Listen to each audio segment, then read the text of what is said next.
Thank you so much for inviting me here today. As was said, I've been the managing director only for 6 weeks, but I've been working with the grants on and off since 2010, so I know a little bit about it. And I'm happy it was already introduced. I was not here this morning, so I couldn't hear that, but I will try to make this as simple as possible. You have probably heard a lot about the EEA agreement, but I'm not sure if anyone talked about Article 115 to 117. But since you seem to be interested in law and in the EEA agreement as such, this is the basis why we have the EEA and Norway grants. And as you can see here, the purpose is really to reduce the economic and social disparities in the entire EEA area. So it's based on the principle of a solidarity effort, and it should be complementary to what the EU is doing themselves. So it's part of this solidarity that the EU is built on, where you transfer funds from the most wealthy countries in the Union to the less wealthy ones. And the rationale that's stated in the EEA agreement is that we should decrease disparity with a view to promoting a continuous and balanced strengthening of trade and economic relations. So there is an economic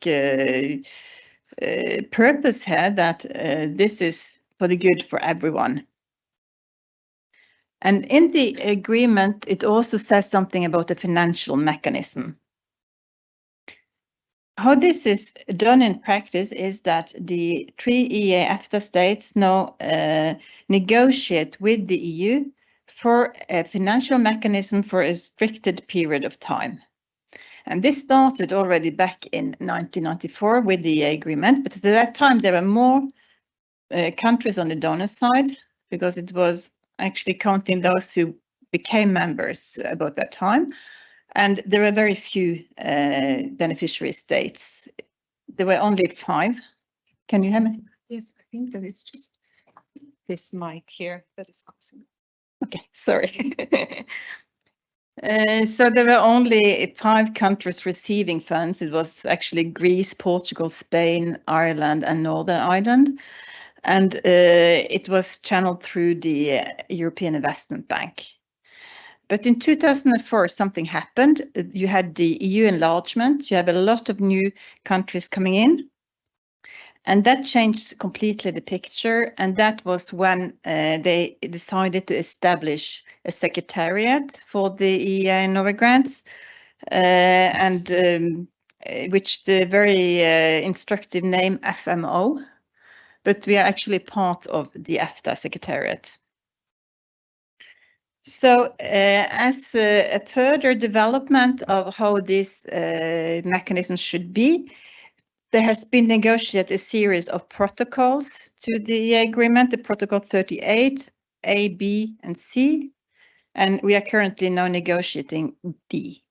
And that protocol spells out who should benefit from the funds. And we are basing us on the same formula that the EU does for the cohesion funds. So it's the countries with an average national income per head below 90% of the average. So, and then in the protocol, we also agree on the priorities for the funds and the rule of the games.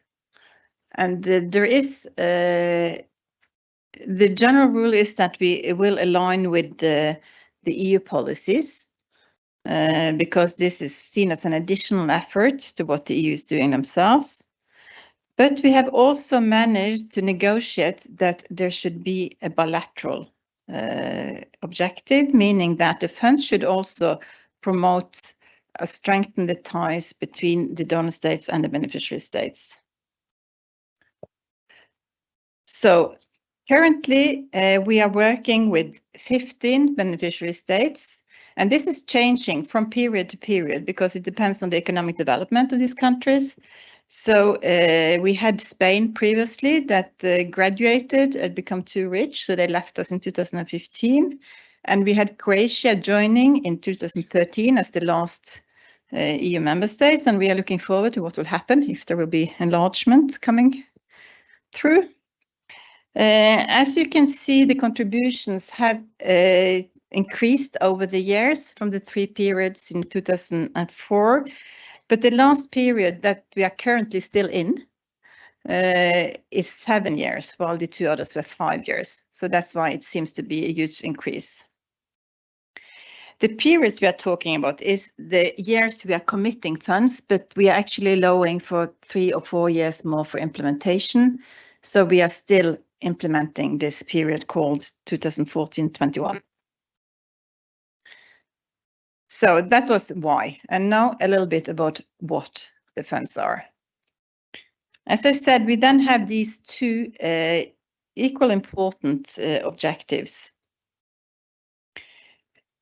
The way maybe the EEA agreement is interpreted is that we should decrease the economic and social disparities between our countries, but we also interpret it to decrease the disparities within the country. The EU funds that we are aligning to are 100 times bigger than our funds. So we also have to find our niches and see where we can be complementary and reach maybe wider out than the EU does. So our profile is more of a social profile, and we always try to combine infrastructure with what we call soft measures, training, learning how to use things, and having, I mean, the EU can build bridges and roads. We are not doing that. We are more building institutions and working with softer measures. In addition, our funds are also based on the European values to a large extent. We are working a lot with marginalized groups. We're working on gender equality. We are trying to reach out to the areas, the poorest areas in the country. So what we are trying to achieve is really to improve the people's lives in Europe. The way we have operationalized this bilateral goal that we should also strengthen our ties is partly by choosing areas that are of interest for the donor states to have closer ties with these EU countries, and also where we feel we have something to offer. But it's also that we are promoting cooperation between entities, organizations in the donor states and in the beneficiary states. We have 21 what you call donor program partners, which is more a strategic partner teamed up with the programs we have in the countries, and we have thousands of people and institutions involved in project partnerships. We also have some bilateral funds we can use more flexibly to promote areas of common interest. So our funds is not only about the money, but it's very much about connecting people across Europe to learn from each other, to share experience, and most importantly, to jointly address challenges that affect us all. The funds are implemented by the beneficiary states, but they are followed closely by the donor states. There are annual meetings in each country. There's a lot of project visits, so it's really a partnership. And what we see is that this bilateral cooperation really adds a dimension to the grant. Not only does it give better programs, because we are not only buying equipment or constructing bridges, but we have all this I talked about, awareness raising, training, how to organize sectors. And we see the international collaboration leading to very concrete results on both sides, also benefiting us. So in a nutshell, we have then for this mechanism an overall budget of 2.8 billion euro, divided in 2 mechanisms, and that is a bit complicated. For historic reasons, Norway is adding some funds bilateral, so we have one EEA joint mechanism and one Norwegian. But overall, Norway is providing about 96% of the funds, Iceland about 3%, and Liechtenstein about 1%, roughly speaking. And we have, in theory, 15 beneficiary states, but for some reasons, we are not implementing any programs in Hungary this time, because we couldn't agree on a very essential issue. And we have designed which kind of program areas we are willing to work in. So they have a menu of 23 possible program areas. And out of that, we are realizing 95 programs in the countries and 2 regional programs. Here you can see a little bit the sizes of the funds in each country, because that is depending on a formula, taking into account the size of the country and the economic wealth, etc. And there you can see that Poland is by far the biggest recipient state, and Malta is the very smallest one on that list. So the second biggest is Poland and Romania, actually. And I mentioned that there were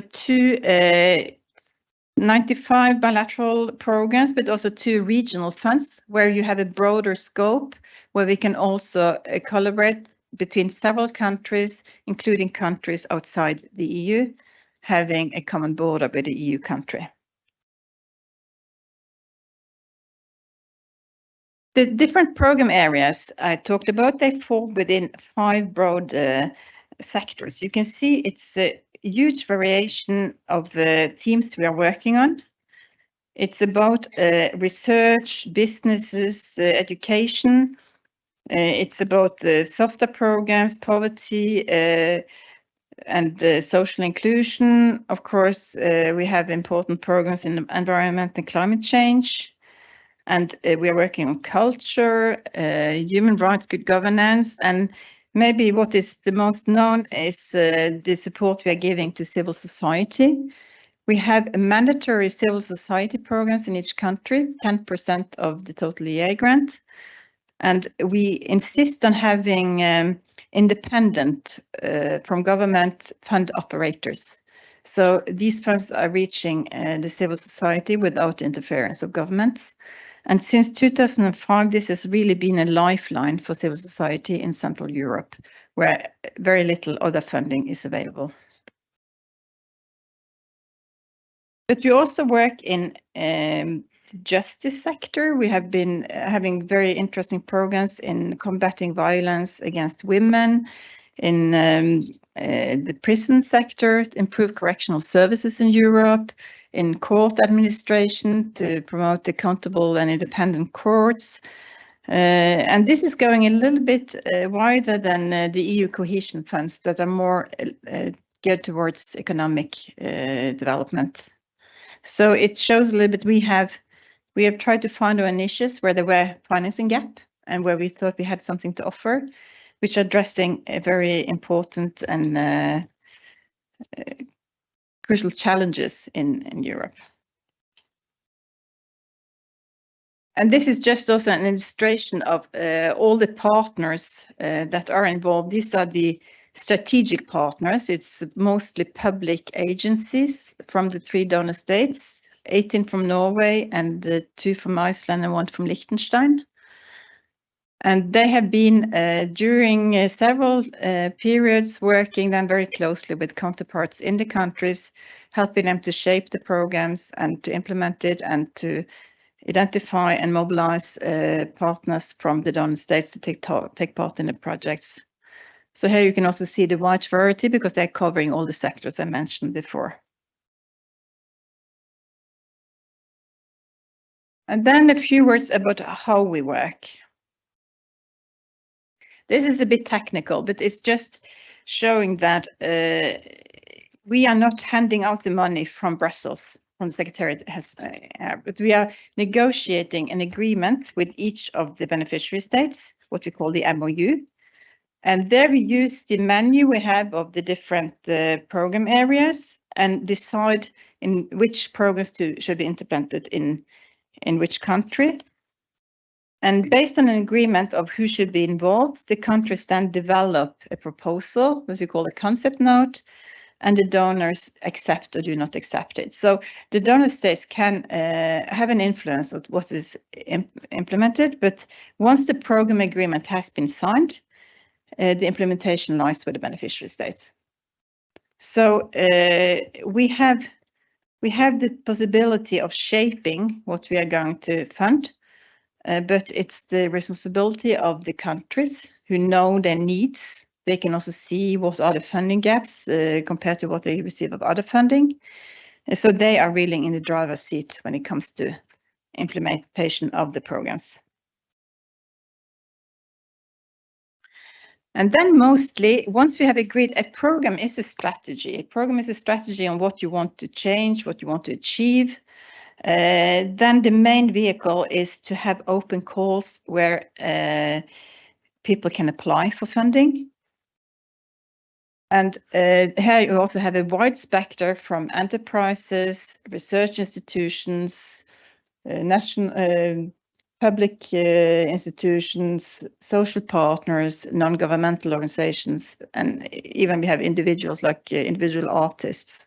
So it's a great variety of projects and actors involved.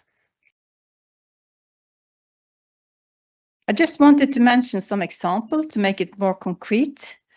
We have several programs targeting the Roma population.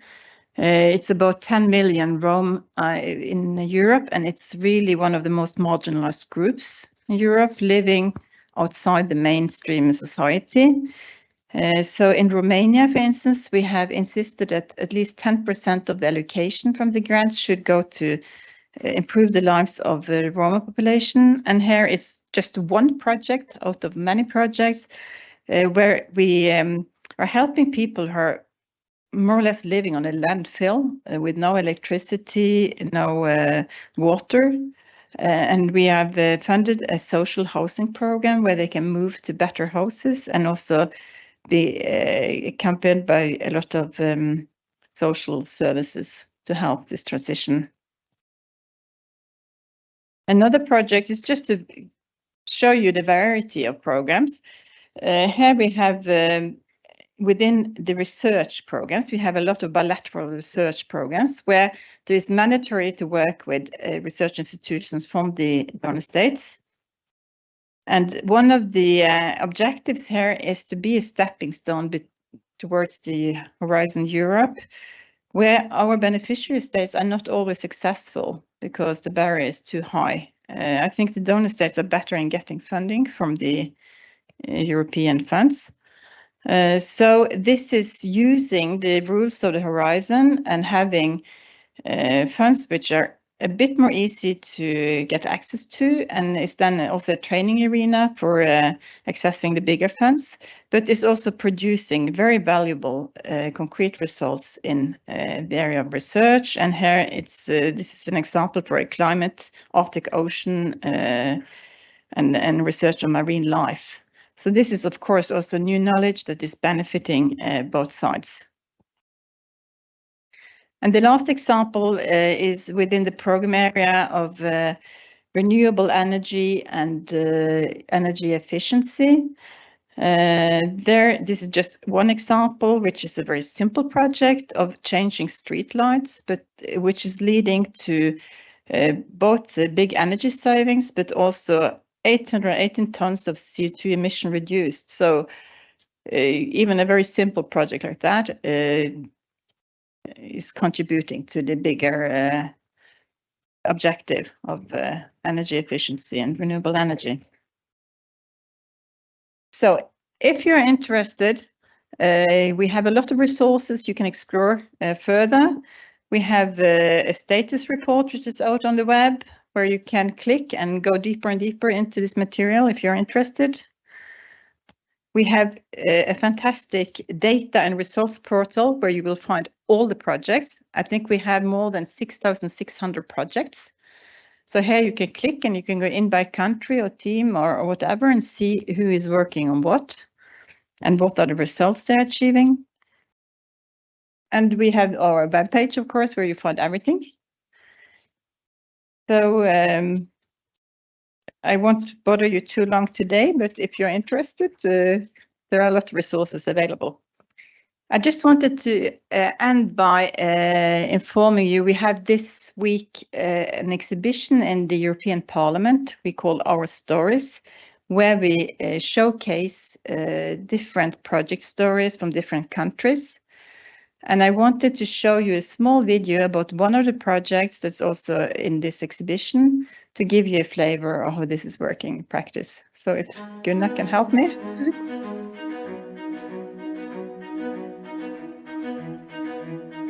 In Europe, over 30% of first-time asylum applicants are children.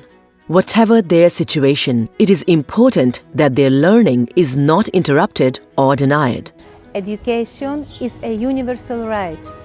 Through the EEA Grants partnership with the European Bergerland Center in Norway, schools in Greece get the help they need to continue to provide quality education, with particular attention to the plus 40,000 refugee and migrant children in Greece.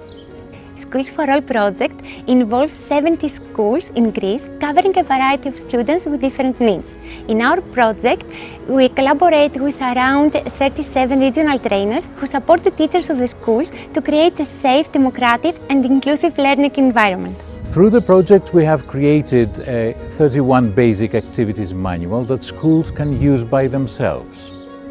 It's amazing what the school communities can achieve if directors, teachers, parents and students cooperate. Here at the Lyceum of Thermaikos, 10% of our students are refugees. Thanks to the EVC and School for All project, we have methods and strategies for making our school more inclusive, so our students can get the best possible education. Through this project, we don't just give the opportunity to one school or one school community. Between our core team in Athens and our team in Norway, we see the impact and power of this project across multiple regions in Greece and school communities. Through the Schools for All project, the EEA grants are working with communities to educate the next generation beyond one school, one community, or one country.